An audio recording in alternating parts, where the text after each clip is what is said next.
So this is the guest bedroom అండి. So ఇక్కడ కూడా సేమ్ సౌత్ సైడ్ వాల్కు మనము స్టోరేజ్ అనేది ప్రొవైడ్ చేయడం జరిగింది.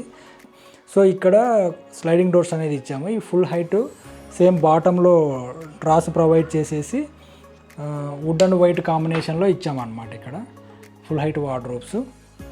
సో ఇక్కడ కూడా మనము బెడ్ ప్రొవైడ్ చేసామండి. క్వీన్ సైజు కాట్ ఇచ్చాము విత్ ఫుల్ కుషన్ తోటి దీన్ని మ్యాచ్ చేసామన్నమాట. సో ఇక్కడ వచ్చేసి నెక్స్ట్ మనము డ్రెస్సింగ్ టేబుల్ అనేది ప్రొవైడ్ చేయడం జరిగింది.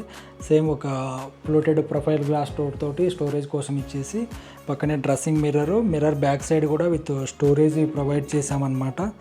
సో ఇక్కడ కూడా సేమ్ బాటంలో 2 డ్రాస్ అనేది ఇచ్చాము. అదే ఇక్కడ కంటిన్యూషన్లో సేమ్ మన చిల్డ్రన్ బెడ్రూమ్లో లాగా ఫోల్డబుల్ టేబుల్ అనేది ఇక్కడ ఇచ్చాము. సో ఇది మల్టీపర్పస్ యూసేజ్ అనమాట. మనం ల్యాప్టాప్ పర్పస్ కానీ లేకుంటే ఏదైనా ఐరన్ చేసుకోవాలంటే ఐరనింగ్ టేబుల్ లాగా కూడా దీన్ని యూజ్ చేసుకోవచ్చు. సో దాంతోపాటు ఈ సేమ్ మన ఫాల్ సీలింగ్ వచ్చేసి ప్లెయిన్ విత్ ప్రొఫైల్ లైట్ తోటి ఇచ్చాము. సో ఇక్కడ మనము 3 బెడ్రూమ్స్లో కూడా maximum plain with profile light తోటే ఫాల్ సీలింగ్ డిజైన్ చేసాము.